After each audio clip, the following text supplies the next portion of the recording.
On the spot po, tinatawag ko po ang mga katatayan kasi meron po tayong program. For today, we will be having a show and we call it Fatherly Feud.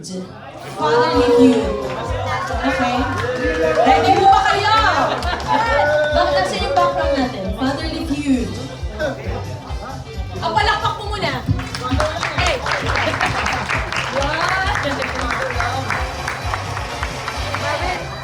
And the participants for our fatherly feud, of course, are our fathers. Can I request the fathers to please stand up?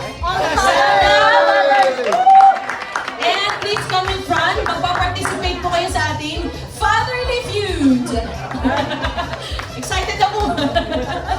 Meron po kayong mapapanalunan, so paunahan na po dito sa harap, fathers.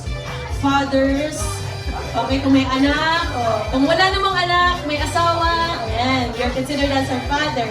Okay na, wala na pong natirang father dyan. Okay. So, dahil may song po, may konting steps lang.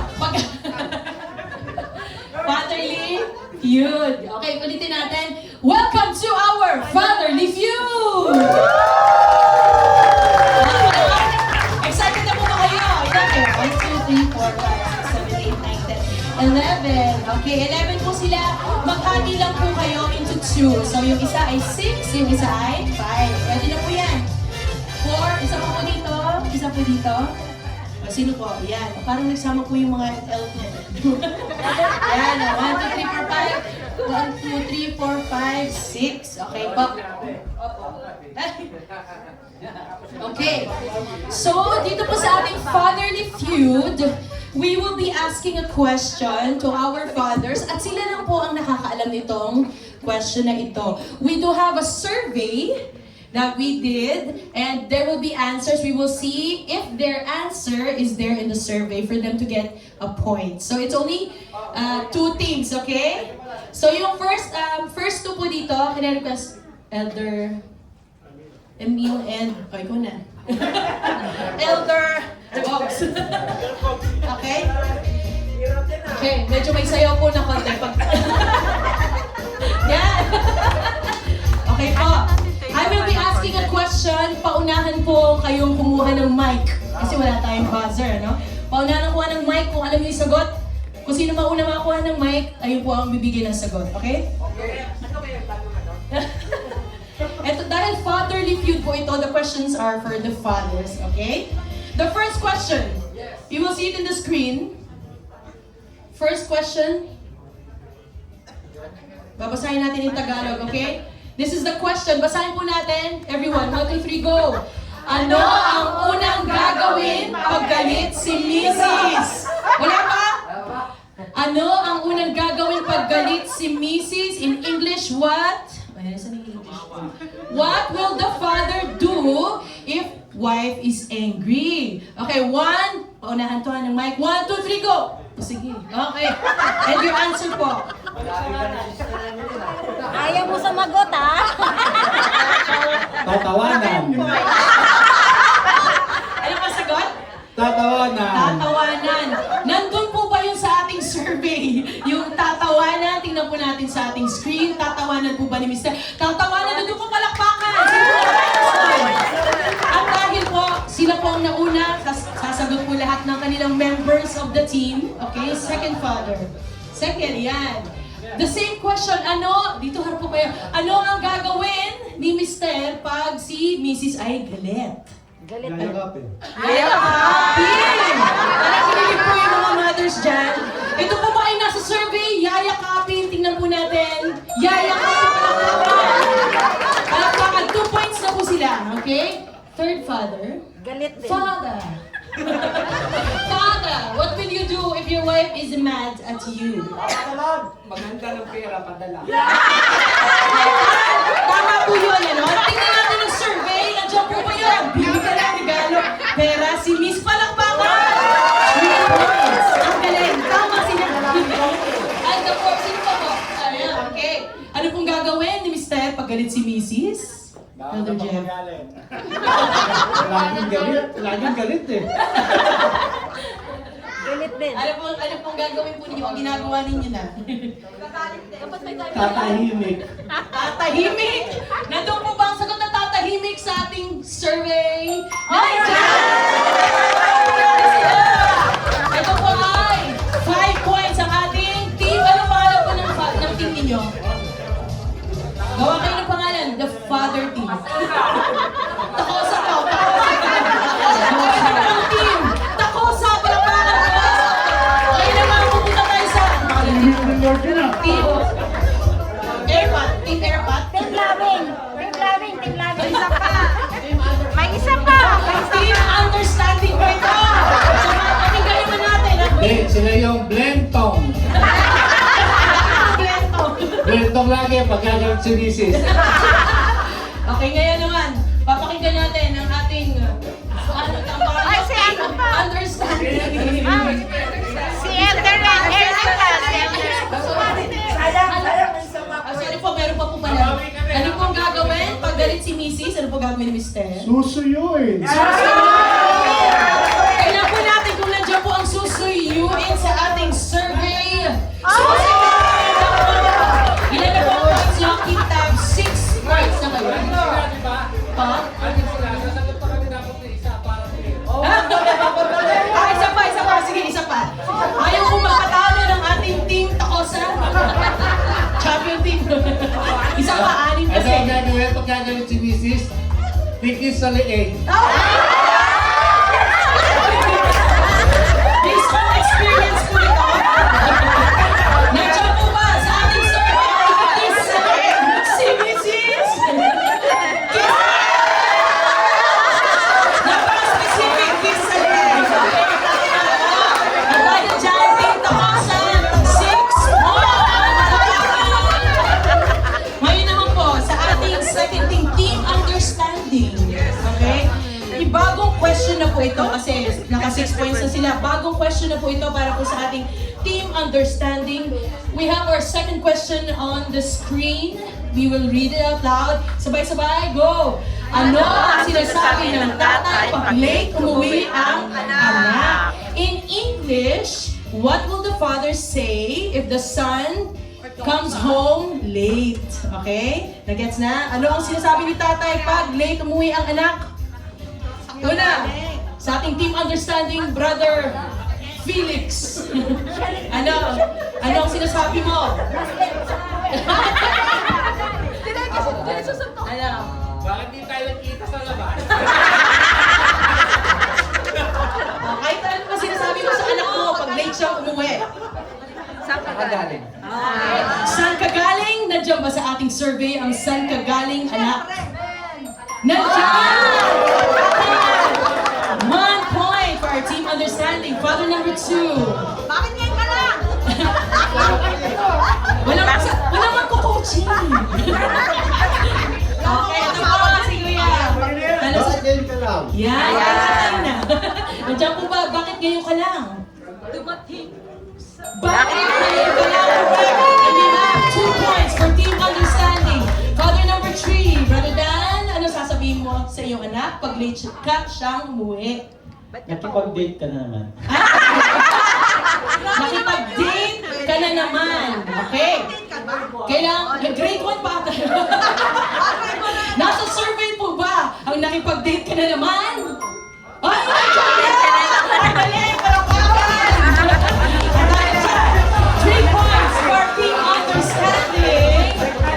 Dito po, harap po tayo sa ating number 4 father. Napakapami po. Elder Abe. Okay! Sagutin na ba? Sige po, ano po sasabihin ninyo sa anak? Maaga pa! Ano? Maaga pa! Okay, sinasabi po ba yan ng mga katatayan sa kanilang anak? Nandiyan po ba sa survey? Nandiyan! Maaga pa! Uwi ka na. Bakit? Okay, dahil dyan, 4 points. Ang ngayon naman, Brother Marvin, our 5th father. Anong sasabihin mo sa anak mo? Pag umuwi siya, baby pa siya. No? Ano sasabihin mo pag late umuwi yung baby mo? Sa bakada ka mo. Isang barkada. Nagbabarkada ng kanyang anak niya. Nandiyan po ba sa ating survey? Nasa barkada. Barkada Tama naman. Tama! Palakpakan natin ang team. Understanding. Okay? Perfect kayo dyan. Magagaling po ito. Okay. Last, father. Oh, brother, ano sasabihin mo sa anak mo pag late umuwi? Si baby. Buti umuwi ka pa.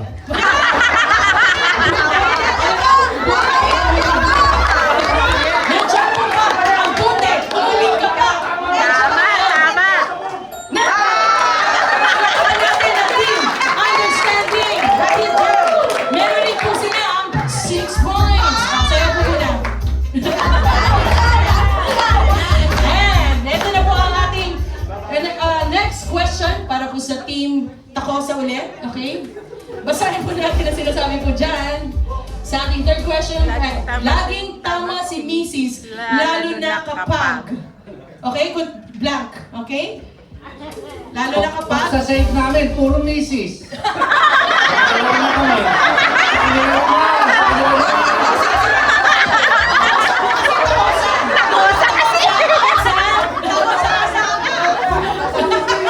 O sige tayo dyan, nauna sila. Kayo naman. Okay. Ngayon, sasagutin niyo po ito. Pagkatapos po kayo ulit. Laging tama si Mrs. Kapag. Lalo na kapag. Ano yan? Ano pong sagot niyo? Ating father number 1. Galit siya. Galit. Anong sagot? Kapag galit. Kapag galit, laging tama si Mrs. Tama po ba yun? Nandiyan po ba sa ating survey? Yes! Kapag galit! Palakpakan natin! Okay, 1 point ulit sa inyo. Okay, alam mo ba? Laging tama si Mrs. kapag? Sagot po. Laging tama si Mrs. kapag pagod. Kapag pagod, okay? Tama ba yun, mga Mrs.? Nandiyan po ba sa ating Yes! Tama! Palakpakan natin sila. Magaling yung ating mga fathers. Number 3, father. Laging tama si Mrs. kapag... Lagi kaming mali. Lagi kayong mali. So, tama ba yun? At nandiyan po ba yun sa ating survey na lagi kayong mali? Lagi kami mali. Naka-3 points na po sila. Okay. Laging tama si Mrs. lalo na kapag may tama. Lalo na kapag may tama. Tama ka dyan. Tingnan po natin kung nasa survey. Kapag may tama. Nandiyan po. May tama. May tama. Ang galing yung mga fathers natin, ha? Okay, bro. Ano? Laging tama si Mrs. kapag... Walang pera. Walang may bigay, walang pera. Tama po ba yun? Nasa survey ba natin? Pag walang pera. Tama! Ang galing, naging understanding. Last father. Laging tama si Mrs. Lalo na kapag... Walang update. Walang? Update. Walang update. Okay. Naku, bakit di nag-update yung mga misis ha? Nandiyan po ba yan sa ating survey? Yes! Nandiyan. Nandiyan. Perfect score po ang team. Understand. Palakpakan po natin sila at habang makain po kayo, palakpakan natin. Last question na po. Last question para sa ating Team Takosa. Dapat para sa inyo yun eh. Team Takosa, ito na po ang last question for you. Asa na ating question? Meron pa ba? Sorry, meron pa po. Ito na, isa pa. Hindi pala namin nailagay. Ito na ang last question po ninyo. Ano?